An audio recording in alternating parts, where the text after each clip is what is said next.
Oh, okay. Hi everyone, I am Zeiss, and on this channel I turn you into an RPG master. So if that's something you're interested in, make sure to smash the subscribe button and keep in touch. Now, I wanna start with the inspiration to get back to Blight. It is this sword right here, which is quite a little gem, don't you think? Now, I know it's not fully masterwork, it doesn't have the top gems and everything, but let's get into this build and see what it can do. Right. Now, let me begin by what I have here. It's some helmet with life, essence per second, and armor, crowd control duration, and total armor with the aspect of protecting aspect, because we can't play hardcore without this aspect anymore, pretty much. Now I socket it with Ruby to get more life, but you can get Topaz for intelligence. I think that's what it does. The important thing here is essence per second to keep spamming Blight and armor to cap the armor. Also the total armor on tampering. The crowd control duration could go on another piece. It's not a problem if it's not here. Moving on to the chest piece, that's intelligence, life, essence per second. And we don't get the armor here because we already have it on the helmet, and dodge chance really helps here because we're playing with a two-hander. We don't have a shield, we don't have ways to block the attacks. Corpse tendril size, this helps with gathering the enemies to devastate them with our dots. And here I have the aspect of hardened bones for damage reduction, and also rubies to get more life. The glove has, I think every glove should have those two things, attack speed and critical strike chance. And here I have damage over time and shadow damage over time, and also a tampered chance to immobilize. Now I believe stun will be better because immobilized enemies just cannot move, but they can still attack. So I might wanna play with this glove, or if I find another one like this, I would not recommend freeze, because freeze will get you into trouble for getting more corpses, right? I use here the aspect of decay, but if you want more damage on the blight itself, you might want to play with plus points to blight and the aspect of the damned instead. Moving on to the pants, I have intelligence, life, and dodge chance. I already explained why the dodge chance is really important, and also tampered armor here, total armor, and chance to immobilize. You might wanna get the chance to do crowd control to be the same thing because the percentages stack, and when you keep master working your gear, they just get higher. And with some lucky hit, it's happening quite often, and it's really cool, especially you want to stagger those bosses. Now that's the thing. I pretty much use this on any build this season. I have here the aspect of shielding storm because I'm using bone storm. The barrier really helps, especially against dot damage, because it cannot penetrate the barrier, it's being absorbed, and if it's not, the health bar here just goes disappears really fast, even if you have like 80k life or more. On the Necromancer, getting that much is pretty tough unless you're a blood build or you tampered life on everything. Now, moving on to the boots here, essence per second. You notice I have it on other gear like the helmet and the chest, so this helps me spamming blight when I want. Movement speed and dodge chance, really important. I also tampered chance to immobilize and movement speed. Now, the problem is we can't really get much movement speed on this build. We'll get to that when we get to the skill tree, so tampering movement speed here is a thing. It would be great if any of those is greater affix, especially if it's the dodge chance. But unfortunately, this time around, not. Now, I've already explained about immobilize, and I believe stun would be better, but you can also get crowd control duration here. I believe you should have crowd control duration on one gear piece, One gear piece should have tendrils, and one gear piece should have crowd control duration, because when you keep master working, that should be enough. Metamorphosis helps me here because I'm not using Blood Mist. I'm not fond of this skill at all. I don't think it should be in the game. It's complete bullshit. Anyway, I'm using here Metamorphosis, so I don't have to waste my HUD skill slot with the bullshit skill Blood Mist. And here I have this thing, which basically, like I said, inspired me to make this build to get back to Blight. I will put better gems a bit later, probably before I keep playing on my next stream, but for now this is what it is. I'm using here the Blighted aspect, and especially because it's on 2-hander, it helps quite a lot. As you can see, I have here intelligence, life, damage over time. If you want to go more offensive, you can have, instead of the life, just plain damage. That will drastically increase your damage.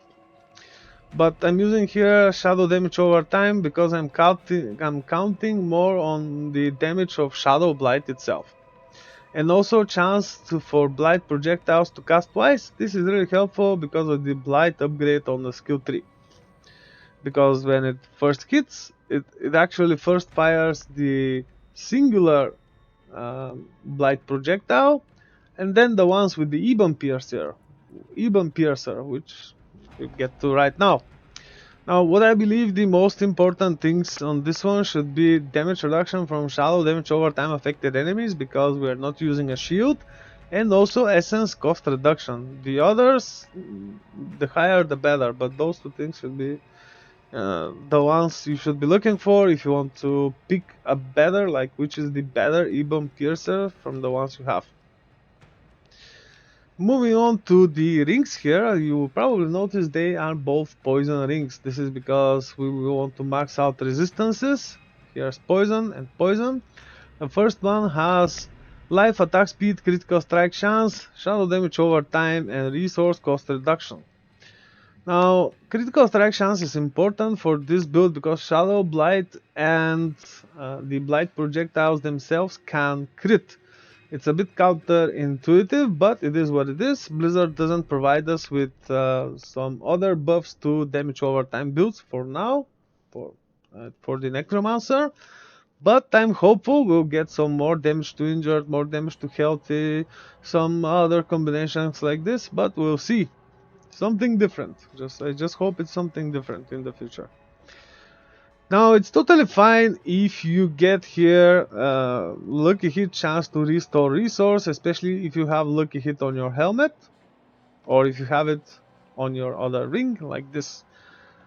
Lucky hit, attack speed, and life. You will notice I have attack speed and life on both rings. These are really important to have, and the other things should be like damage, lucky hit, critical strike chance, stuff like that. Now, I tampered here the damage over time and resource cost reduction.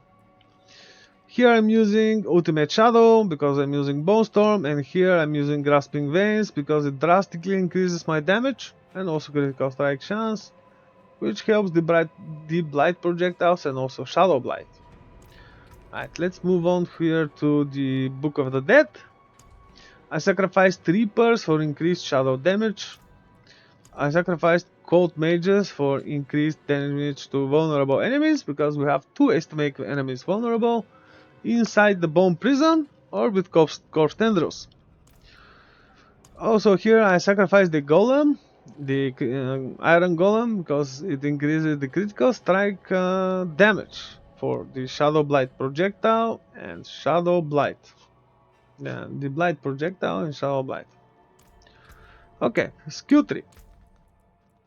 Skill tree, any basic skill, because we're gonna stop using it when we get essence per second on the helmet, on the chest, and on the boots. That should be more than enough to not use a generator skill. Here I have imperfectly balanced, Blight, and supernatural Blight because of the tamper on the weapon, which is to cast Blight twice. And when the first projectile hits, it spawns the pool of Blight, and then when the other projectiles hit, we deal more damage. Now if you don't have Ebon Piercer, you can go with Paranormal Blight, and especially because of Terror here, right? It deals more damage. So when you slow enemies with Decrepify, and when you mobilize them, that's a lot of more damage. Of course here, Q with Flash, 1 point to Corpse Explosion and Blighted Corpse Explosion. I mostly use it to regain essence, fortify, and here fueled by that to also increase my damage. Death's Embrace, really helpful because we don't use a shield here. Amplify damage because we curse with Decrepify. Abhorrent Decrepify to reset cooldowns. Also the Bomb Prison with this upgrade to reset cooldowns. That's why I don't have cooldown on my helmet, for example. And here we have Corpse Tendrils with Plague Corpse Tendrils to make enemies vulnerable. 1 point to Reaper's Pursuit, Crippling Darkness, Terror, 3 points, Gloom, 3 points. Now, until you get the Exhumation Glyph, you might want to use this one to fortify because it's 15 damage reduction and it's quite good. And here I have 2 points to Inspiring Leader because I decided to invest in those two. Now, standalone, I've talked about this before. It's very dangerous to use it with Bone Prison because Bone Prison is 6 minions. So this will reduce, when using Bone Prison, use with caution, it will reduce your damage reduction by, 12.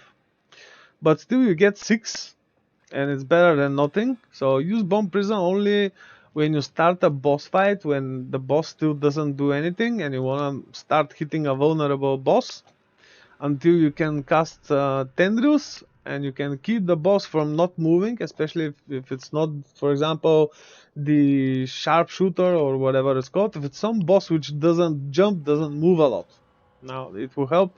And also in some tight areas like tunnels, for example in the Sirocco caverns or stuff like that, when you have corridors, narrow paths, things like that, Bone Prison actually helps a lot from deflecting damage from distant enemies or from keeping enemies away in the first place. So having less damage reduction while it's active should be fine if you properly use it. Now also Memento Mori to increase the damages of all the sacrifices. Well, of the skeletons, right? Because I'm not using any minions except Bone Prison. Now here I have Bone Storm with both upgrades for damage reduction and critical strike chance. And Shadow Blight, which only has 792 bonus for now, right? Let's get back to the crazy Paragon here. Now, if you follow the channel, you probably know I posted a planner for this build when I found the sword. But if you saw me play on the last stream, you probably know I changed it a bit. And I'll explain why. I'm no longer using this to fortify. So I'm going here with the change and I'll explain the change, right? First I'm getting Amplify for more damage. Then I'm getting here Abyssal. Make sure it's leveled to 15 when you get here to actually get the benefit with less points. That's what I think. I think that's the best place for Abyssal because of these shadow damage nodes here, right? It increases their damage and we're also getting here more shadow damage and shadow resistance. So we don't have to worry about shadow resistance at all. Now from this point I'm usually moving this way, right? So I got these points here with the damage to elites, damage to shadow affected enemies. Then I'm moving here, right, this way to get shadow damage over time. Then I'm moving here to get this damage reduction and also to get Wither. From this board on, I'm moving to the top here to Scent of Death. I initially got here Ruin, also Shadow Resilience and also Corrective. Moving on here to the Glyph Scourge. And then moving up, still up, it's only up for now. Moving up here to this board Flesh Eater to get essence. Now, if you don't have critical strike chance on your gear, like on your gloves and on your rings, what you can do is first use exploit, and then when you get critical strike chance gear, just put essence here. But of course here we're getting this node for more damage, critical damage, injured damage. Then we're going back here to Wither and moving to the left to get one more dexterity glyph, which is exploit in this case. But like I said, if you don't have much critical strike chance, you can use exploit here first and then get essence. Doesn't matter. That's why it matters. I mean, also I got here these damage while fortified and life nodes, and then I move on to this board here, which is Bone Graft. I only use it to get the glyph darkness and some resistance. Initially you can get those resistances right here, right? Now, then what I did is notice that Necrotic Carapace doesn't actually fortify me as fast as I want, let's put it this way. And I decided to respec, to get rid of these nodes here, and from this point here, from the life, this is Bloodbath, I think, yeah. And I moved here to get the one of the minion boards, which is Cult Leader.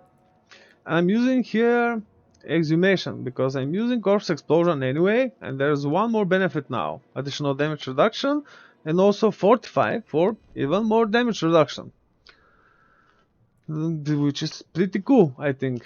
Unfortunately, if you try to get here Custody, you will spend more points, I think, and no matter that it will provide more damage reduction to your Bomb Prison, which could come quite handy, especially for tougher ranged enemies. Unfortunately, then the points will not be enough to meet the glyph requirement, and you have to sacrifice something else. Now, this is a very weird change that I did, and it's a 7th board glyph. And because of this change here, I had to respec here Ruin, also Shadow Resilience and Corrective. Shadow Resilience is actually not so important.